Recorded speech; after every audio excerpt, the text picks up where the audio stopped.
The price of political apathy towards public affairs is to be ruled by inferior men, said Plato in the Republics, which was written around 375 to 380 BC.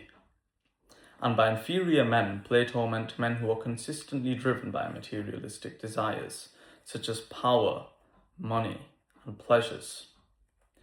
And I say this quote because I think it is tremendously relevant to what will be discussed in this video. And I will explain how this quote becomes seemingly realistic because a couple of thousand years later, a gentleman who goes by the name Alexis De Tocqueville introduced the theory of democratic despotism, which is more commonly known as soft despotism. And then I will provide a real example of this theory of democratic/soft despotism taking place. But before that, we should commence to the steps of democratic despotism, and I will explain how it works to you. So, Alexis de Tocqueville's family was deeply scarred by the French Revolution. 7 of his relatives were executed by the guillotine during the Reign of Terror. And to escape this political turmoil, he requested permission to travel to America, and he claimed to be going there to study prison reforms. However, his true reason to go there was to study and analyze a modern democracy and to see how it could be implemented for France's future. And he observed that democratic citizens tend to be more self-orientated towards things like family, personal wealth, climbing the employment ladder, and things as such. And that this focus towards their own private desires led them to dismiss themselves and depart from political affairs. And to depart from political affairs creates a void, and this void must be filled by an entity, which tends to be the central state or some type of government. And since they are managing the political affairs, the government must make a very complicated network of rules in order to keep society in order. And as this evolves and government reach expands, you can see that freedom tends to be stripped away without the individuals knowing because of all these complicated network of rules. And the reason for this is to facilitate the public's enjoyments, to grant them security and things as such. So that's democratic despotism in a nutshell. And you can see the resemblance between the quote I stated at the beginning, as the whole process begins simply due to political apathy, since individuals are their attention is entirely consumed by their private desires. And therefore, there is a paternalistic type of government who says, well, we'll manage the public affairs. But over time, as the complicated network of rules develop, you can see that freedom is being stripped.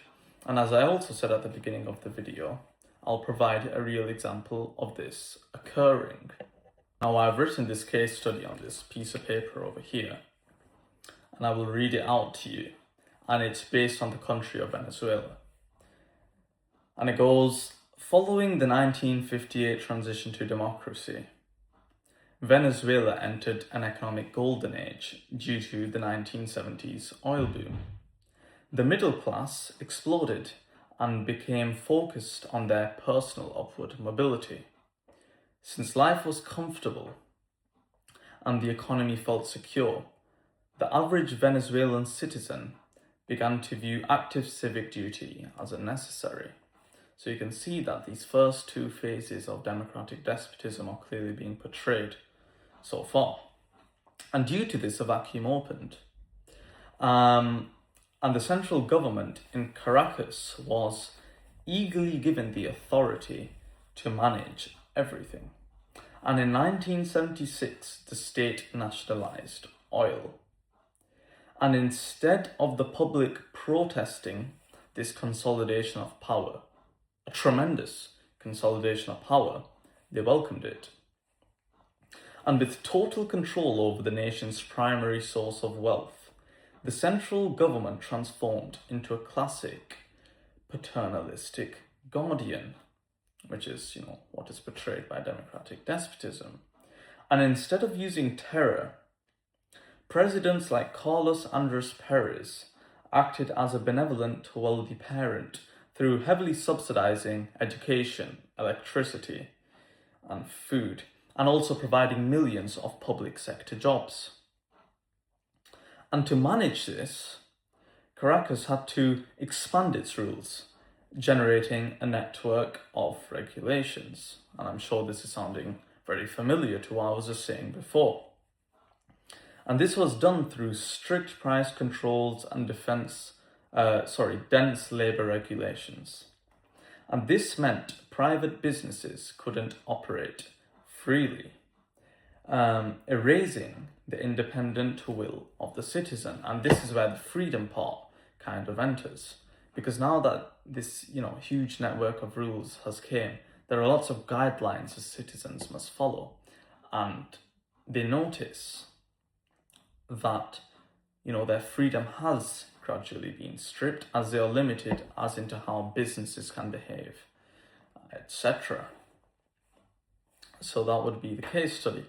And I'm not saying that individuals should completely eradicate their concerns for their private life and, trying to improve their family and climb the employment ladder. But there should be a balance between the attention that's paid toward political affairs and their economic wants. Because without the balance, you can have a central government, and that government can produce rules which tend to be quite restrictive of freedoms in the long run because of how complicated it can get and to keep the system running. So there needs to be a balance between having interest towards politics and also towards your private life. And if, the electorate can keep that balance, then it would stop things as such, democratic despotism from occurring. So, thank you very much for listening. Have a nice day.